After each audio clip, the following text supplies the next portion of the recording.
रूप पाहता लोचनी सुख झाले ओ साजनी, तो हा विठ्ठल बरवा, तो हा माधव बरवा.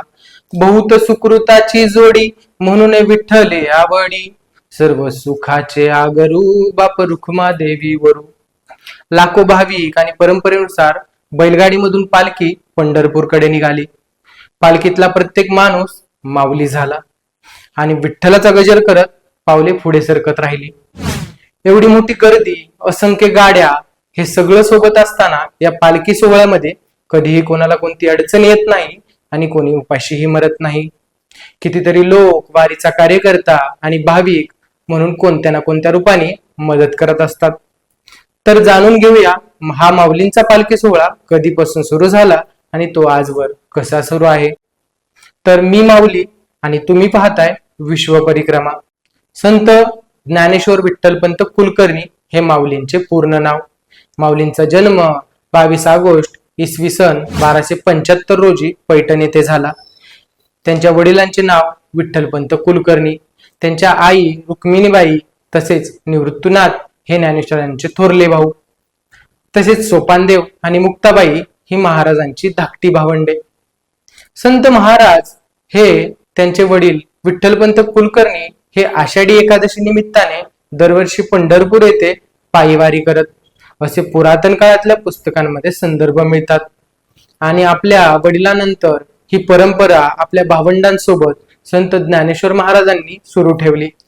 तसेच संत ज्ञानेश्वर महाराजांच्या समाधीनंतर ही पालखी प्रथम श्री हैबत बाबांनी महाराजांच्या पादुका पालखीतून पंढरपूरला नेताना दिंडी समारंभ थाटाने ऐशरानो सोहळ्याने ही पंढरपूरला नेण्याची प्रथा चालू केली.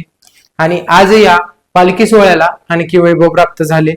श्री ज्ञानेश्वरांच्या पालखी सोहळ्यास पूर्वी हत्ती, घोडे वगैरे लवाजमा श्रीमंत राजेसाहेब औंध यांच्याकडून येत होता. या खर्चास सहाय्य त्यावेळी राजे व श्रीमंत पेशवे सरकार करीत होते. पुढे कंपनी सरकारचा अंमल सुरू झाला आणि खर्चाची तरतूद सरकारकडून होत होती. सरकारने इसवी सन 1852 मध्ये पंच कमिटी स्थापन करून त्या कमिटीच्या नियंत्रणाखाली ज्ञानेश्वर महाराजांच्या पालखीची व्यवस्था सुरू केली. आणि या प्रथेनुसार आजही पालखी सोहळा टाळ, मृदुंग आणि माऊली माऊली या गजरात दरवर्षी पंढरपूरला पोहोचतो.